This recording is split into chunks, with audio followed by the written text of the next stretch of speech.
আসসালামু আলাইকুম রহমতুল্লাহি ওয়া বারাকাতুহু। বন্যার্তদের নিয়ে কাজ করার ফাঁকে এই মুহূর্তে আসলাম কক্সবাজার সমুদ্র সৈকতে। সুবহানাল্লাহি ওয়া বিহামদিহি সুবহানাল্লাহিল আযীম, সুবহানাল্লাহি ওয়া বিহামদিহি সুবহানাল্লাহিল আযীম। আপনারা দেখতে পাচ্ছেন যে কোনটা থেকে আসলাম, কোন পেজ থেকে।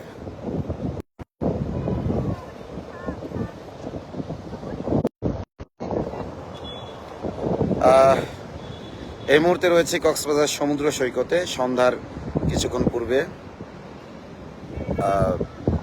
আপনারা দেখতে পাচ্ছেন এই পাশে আছেন। আপনার নাম যেন কি?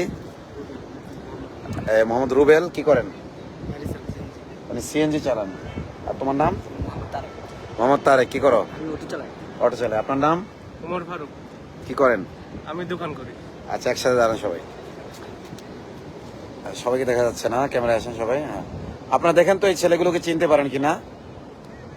24 পরবর্তী সময়ে কালিমার পতাকা টাঙানোর অপরাধে এবং কিছু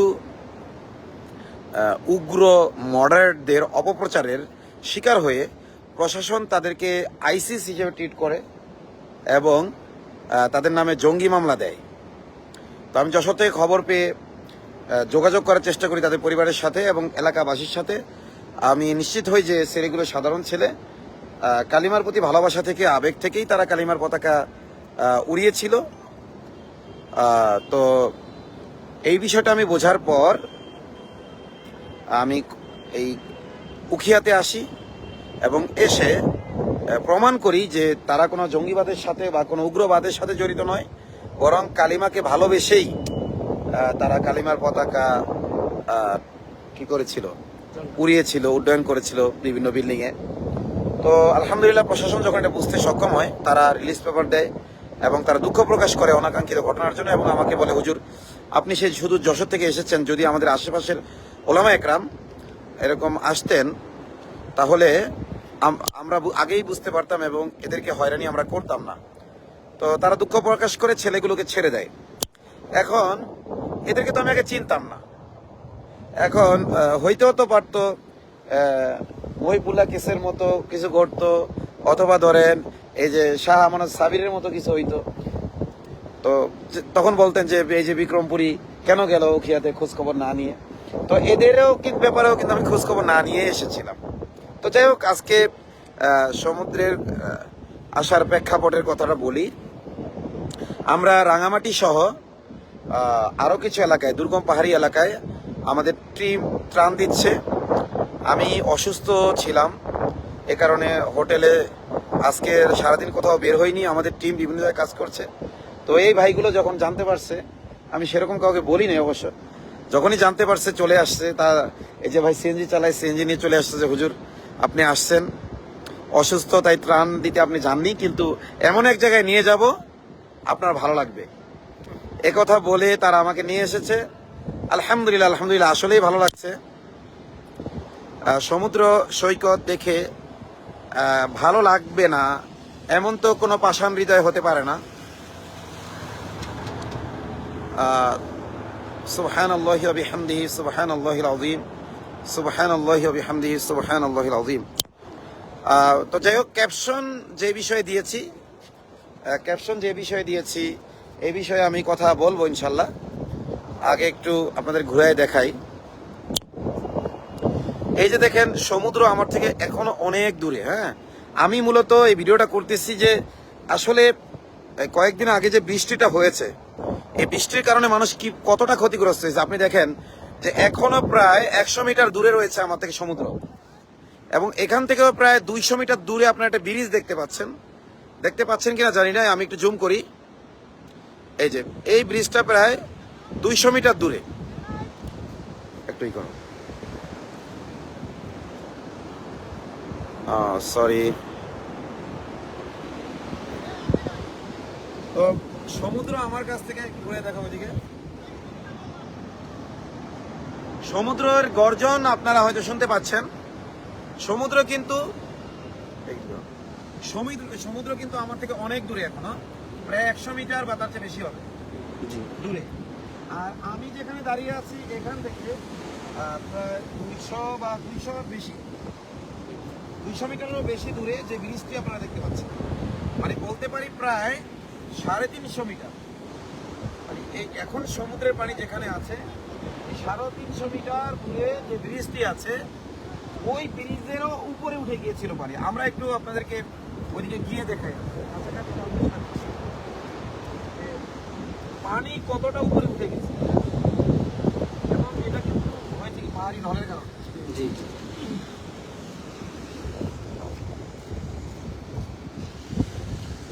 পাহাড়ি ঢলের কারণে এটা হয়েছিল।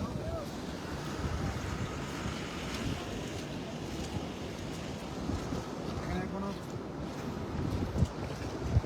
এই যে আমরা কিন্তু খুব দ্রুত গতিতে হাঁটছি, তবুও কিন্তু রাস্তা শেষ হচ্ছে না।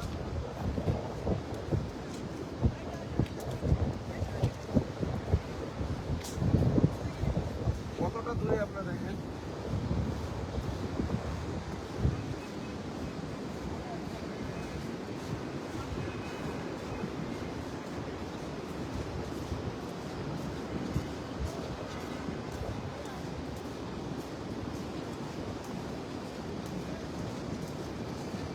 আপনারা দেখেন যে এত দ্রুত হেঁটে আসলাম আমরা। ওই যে ব্রিজটি দেখছেন, ব্রিজটার দিকে দেখাও, মানে পানি, সমুদ্রের পানি সমুদ্র পৃষ্ঠ থেকে এতটাই উপরে উঠে গিয়েছিল যে ওই যে ব্রিজ, ওই ব্রিজটাও ডুবে গিয়েছিল প্রায়।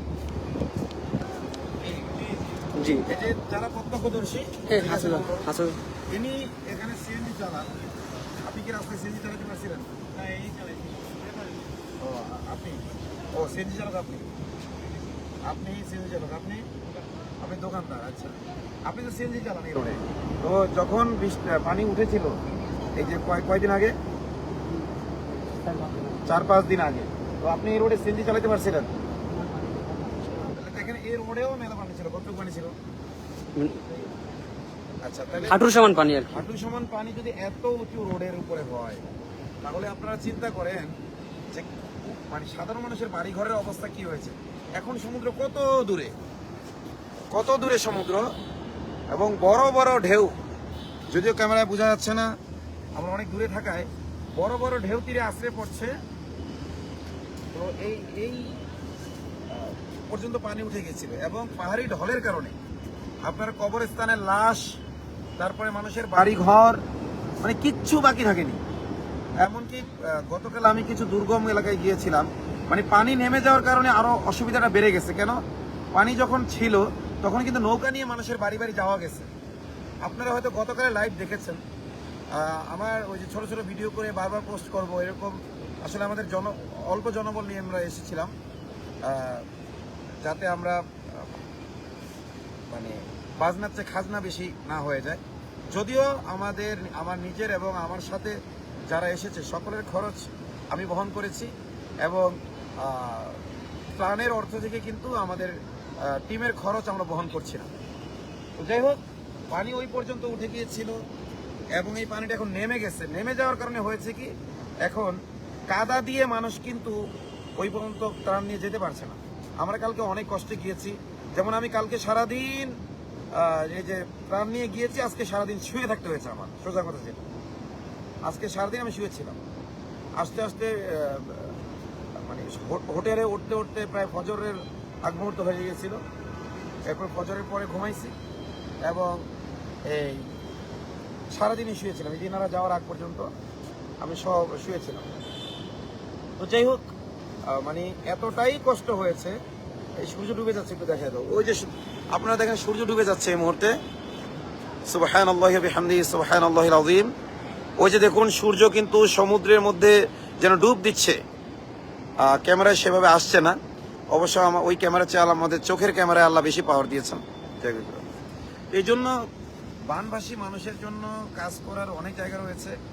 আমরা শুকনো খাবার মাত্র দিয়েছি, এবং কিছু কিছু জায়গায় চাল ডাল ইত্যাদি পাঠিয়েছি, এবং তাদের পুনর্বাসনের জন্য ঘর বাড়ি ইত্যাদি তৈরি করা, এবং কোনো কোনো জায়গায় ভূমিধসেও মানুষ ক্ষতিগ্রস্ত হয়েছেন। অনেকে নিহত হয়েছে, পাহাড়ের ভিতরে অনেকগুলো ভূমিধসে অনেকে আহত রয়েছেন। আহত কিছু পরিবারকে আমরা চিকিৎসার জন্য নগদ অর্থ পাঠিয়ে সহ আজাদী আন্দোলন বাংলাদেশের নায়েবে আমির সাহেবকে পাঠিয়েছি। তারপরে দাওয়া নেটওয়ার্ক নামে একটি স্থানীয় দাওয়াতি টিম আছে, তারা আমাদের সাথে যোগাযোগ করেছেন। তাদের কাছে আমরা কিছু অর্থ দিয়েছি এবং তারা এই অর্থগুলো দুর্গম পাহাড়ি এলাকায় নিয়ে গেছে। কারণ আমার তো আসলে একা সব জায়গায় যাওয়া সম্ভব না, এবং এটা অনেক ব্যয়বহুল, সময় সাপেক্ষ, এবং হয়তো আমি একা যদি সব জায়গায় যেতে চাই তাহলে লাস্টের দিকে যাদের কাছে যাব ওই সময় যেও লাভ হবে না, যখন সাহায্য প্রয়োজন তখন দেওয়া হবে না। এই জন্য আলহামদুলিল্লাহ আমাদের কয়েকটা টিম কাজ করতেছে। আপনারা আমাদেরকে যদি বিশ্বাস করেন তাহলে এখানে আমাদের যে নাম্বারগুলো দেওয়া আছে বিগত পোস্টগুলোতে, সেখানে আপনারা সহযোগিতা করতে পারবেন। আর যদি মনে করেন না, আপনি নিজে এসে চোখে দেখে, মানুষের দুর্গতি চোখে দেখে আপনি মানুষের পাশে দাঁড়াবেন, ফাইন, ওকে ফাইন। তবে আমি বারবার একটা কথা বলি, বড় বড় ফাউন্ডেশনগুলোর কথা ভিন্ন। ত্রাণের টাকা দিয়ে আপনি যাতায়াত খরচ, আপনার খাওয়া খরচ দিয়ে যদি আসতে চান তাহলে অল্প কিছু ফান্ড নিয়ে চলে আসবেন না। কারণ হলো এই যে এটা কিন্তু জনগণ আপনাকে দিচ্ছে আপনার বিনোদনের জন্য না, আপনার নিজের মানে খায়স মেটানোর জন্য না, জনগণ দিচ্ছে মানবাসী মানুষের জন্য। আমি এমন এমন কিছু ব্যক্তিবর্গের কথা জানি যারা সামান্য কিছু অনুদান নিয়ে এসেছে, সাথে 8-10 জন লোক এসেছে, কোনো দরকার ছিল না এইগুলো আসার। বড় বড় ফাউন্ডেশনগুলোকে আপনারা দিয়ে দিতে পারেন। হ্যাঁ, আমি আবারও বলছি, যদি আপনি ছোট্ট অনুদান নিয়ে আসতে চান তাহলে আপনি নিজ খরচে আসেন, আমার কোনো আপত্তি নেই। কিন্তু আপনি অনুদানের খরচে আসবেন আর এখানে এসে পিকনিক করবেন, বিনোদন করবেন, এটা মেনে নেওয়া যায় না। যাই হোক, এই ভাইয়েরা নিয়ে আসলেন আমাকে, এখন সমুদ্র সৈকতে তাদের শুকরিয়া আদায় করছি। সারাদিন খুব খারাপ লাগছিল হোটেলে শুয়ে শুয়ে, এখন আলহামদুলিল্লাহ ভালো ফিল করছি সমুদ্র দেখে। আমরা একটু সমুদ্রে এখন একেবারে কাছাকাছি যাওয়ার চেষ্টা করবো ইনশাআল্লাহ।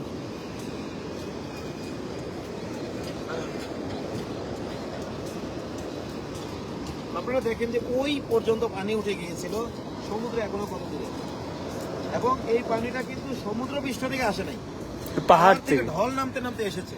মানে তাহলে পাহাড়ে এতটা পানি যে এই পর্যন্ত উঠে গেছে, ওই ঢলে কি কিছু থাকে? যেটা একটু আগে বললাম যে মানুষের ঘর বাড়ি থেকে নিয়ে কবরের লাশ পর্যন্ত সব বেশি চলে গেছে সমুদ্রে। আল্লাহ হেফাজত করে।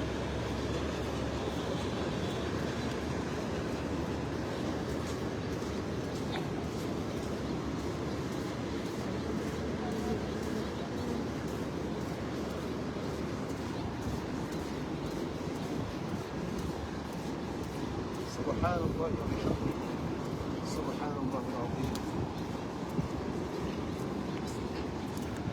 سبحان الله وبحمده سبحان الله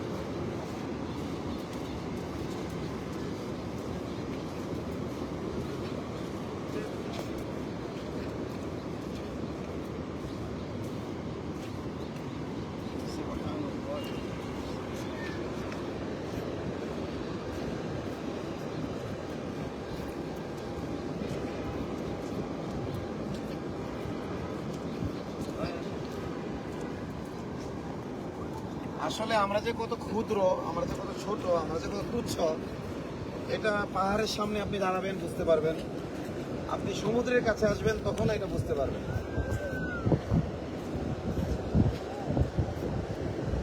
মনে হচ্ছে যেন পানির নিচে বিশাল অগ্নিকুণ্ড রয়েছে, অগ্নিকুণ্ড দিয়ে পানিকে জাল দেওয়া হচ্ছে, আর পানি যেন টপটপ করে ফুটে চারদিকে হাড়ি থেকে যেমন উপচে পড়ে, এরকম যেন উপচে পড়ছে।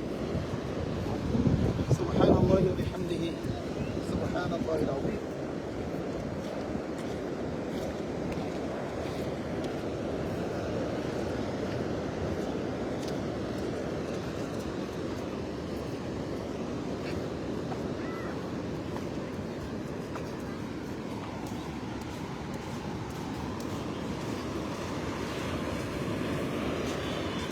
যাক, আমি আরো কিছু কথা বলি সমুদ্রের সামনে দাঁড়িয়ে। যে কথা শুরুতে শুরু করেছিলাম সেটা হলো, অনেকেই আপনারা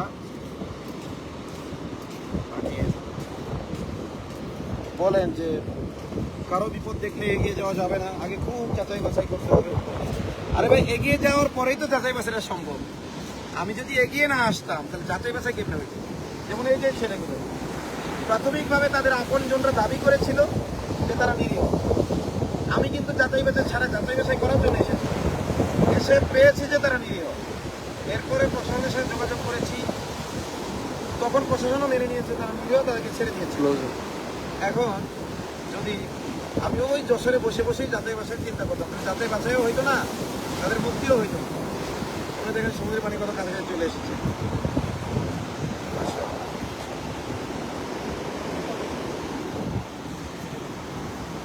তো এই জন্য আমি বলবো অবশ্যই আমাদের যাচাই বাছাই করা দরকার, কিন্তু আপনি কাজে নেমেই তো আপনাকে যাচাই বাছাই করতে হবে।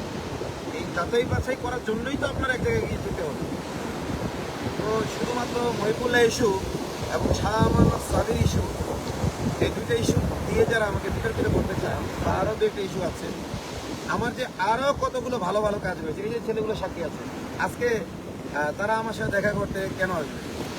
তারা আমার ঘুম ভাঙিয়েছে আজকে। কেন? ঠিক আছে, আমরা কেন আসছি? করো, সমুদ্রে গর্জন হচ্ছে, এই জন্য আমাদের জোরে বন্ধ হয়েছে। একটু কাছে আসো, কাছে আসো। মাশাআল্লাহ, পানি চলে আসছে। এখন কি আবার জ্বর হচ্ছে মনে না?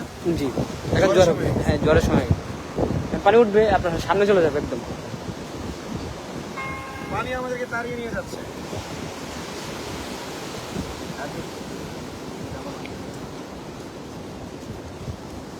এই ক্লোজার কিছুটা ক্লোজার তো। যাই হোক, তারা সাধারণ মানুষ, ওইভাবে কথা বলতে অভ্যস্ত না। আমি প্রশ্ন করলে হয়তো কিছু বলতে পারবে। মানে আমি যদি যশোর থেকে আপনাদেরকে আগে চিনি না, জানি না, এই চিন্তা করতাম যে কে বা কারা বিপদে পড়ছে। আমি থাকি যশোরে, তারা থাকে যশোর করে ঢাকা, ঢাকা থেকে চট্টগ্রাম, চট্টগ্রাম থেকে কক্সবাজার, কক্সবাজার থেকে আরো দূর ইনানি উকিয়া, একেবারে রোহিঙ্গারা যেখানে থাকে একেবারে ওইখানে। তো এত দূর থেকে আমি তাদের ব্যাপারে কীভাবে জানবো? সুতরাং আমি তাদের পাশে দাঁড়ানো আমার দরকার নেই, আমার ঠেকা পড়ে নেই ওই এলাকার মানুষ। তাহলে কি হইতো? আপনাদের নামে যে মামলাটা দিয়েছিল, কি কোন সংগঠনের সাথে জড়িত বুঝলাম না। জঙ্গি মামলা কোন সংগঠন? আচ্ছা, তাদের মনে নাই, আইএস এর সাথে যুক্ত করেছিল, কালো পতাকার কারণে তাকে আইএস এর সাথে যুক্ত করেছে। আলহামদুলিল্লাহ আমরা এসে প্রমাণ করেছি তার আইএস না, সাধারণ খেটে খাওয়া মানুষ, একজন সিএনজি চালক, একজন দোকানদার, আর তুমি? আমি ওটা চালাই, অটো চালাই। তো খেটে খাওয়া মানুষ কালিমাকে ভালোবেসে কালিমার পতাকা উড়িয়েছিল। এই কারণে তাদেরকে কিছু কথিত ইসলামপন্থী কিছু মডারেট মুনাফিক প্রশাসনের কাছে তথ্য দিয়েছিল যে এটা হলো আইএস। কিন্তু পরে প্রশাসন কিছুই পায় না, এদের আইএস হরমোন ছেড়ে দিয়েছে। এখন সব ক্ষেত্রে যে প্রশাসন ইচ্ছা করেই মানুষকে ভিকটিম বানায় এরকমটা কিন্তু না। তারা সন্দেহ করে গ্রেপ্তার করে, কিছু ক্ষেত্রে মানুষ কমপ্লেইন দেয়। তো প্রশাসন আমাকে যেটা জানিয়েছিল, কিছু লেবাসধারী লোকই তাদের, আমি কি কমপ্লেইন দিয়েছি এটা আপনাদেরকে বলেছিল না? তো যাই হোক, এখন যারা অস্তিত্ব সংকটে ভোগে, যারা রাজনৈতিকভাবে পশ্চাৎপদ, আদর্শিকভাবে পশ্চাৎপদ, এই ধরনের কিছু লোক যারা সব সময় আইডেন্টি ক্রাইসিসে ভোগে, তো তারা মনে করে ইসলামপন্থী হিসেবে বাংলাদেশে আমরাই থাকবো, আর কেউ থাকবে না। এই ফ্যাসিবাদীরা, এরা একদিকে মডারেট, আবার আরেকদিকে ফ্যাসিবাদী। কাফেরদের সাথে সম্পর্কের ক্ষেত্রে এরা মডারেট, আর মুমিনদের ক্ষেত্রে এলো কি সরাসরি ফ্যাসিবাদী। এই ফ্যাসিবাদীরা মনে করে ইসলামের কাজ আমরা ছাড়া আর কেউ করবে কেন? তো আমরা ছাড়া যারাই ইসলামের কাজ করবে তাদেরকে বিতর্কিত করে দেওয়া হবে। ঠিক আছে, এই মিশন আসলে সফল হবে না কোনোভাবে ইনশাল্লাহ। আর প্রশাসন মোটামুটি বুঝতে পেরেছে তাদের প্রোপাগান্ডার মূল উদ্দেশ্য কি, এটা আমরা প্রশাসনকে বোঝাতে আলহামদুলিল্লাহ সক্ষম হয়েছি। দেখেন পানি আবারও চলে আসতেছে, আমরা কিন্তু ধুয়ে চলে আসলাম। এখন জোয়ারের সময়, তাই পানি, জোয়ারের সময় রিস্ক কম সমুদ্রে, তাই না? জি, জোয়ারের সময় সমুদ্রে রিস্ক কম। কারণ হলো জোয়ারে আপনাকে কি করবে, একটা ঢেউ আসবে, আপনাকে ঠেলে উপরে উঠাবে। ওই যে একটা গাছের গুড়ি উঠাই নিয়েছে। জোয়ারের কাজ হলো ঠেলে উপরে উঠানো। এরপরে যখন আবার একটু ঢেউটা চলে যাবে তখন কিছুটা যাবে, মানে আপনি যদি 10 হাত যান আপনাকে 20 হাত সে ঠেলে উঠাবে। জি। ভাটার সময় যে ঢেউগুলো আসে সেইগুলো আপনাকে 10 হাত যদি তীরের দিকে নেয় আরো 20 হাত গভীরে নিয়ে যাবে। এই জন্য ভাটার সময়টা হলো বেশি ভয়ঙ্কর। সমুদ্রে যারা আসবেন ভাটার সময়টা ভয়ঙ্কর বেশি। জোয়ারের সময় দেখতে ভয়ঙ্কর হইলেও, যেমন এখন জোয়ার শুরু হয়েছে, দেখতে অনেকটা ভয়ঙ্কর লাগছে সমুদ্রকে, বাস্তবে ততটা ভয়ঙ্কর নয়। ভাটার সময় সমুদ্রকে নিরীহ মনে হয়, ভাটার সময়ই আসলে মূলত সমুদ্র হলো ভয়ঙ্কর।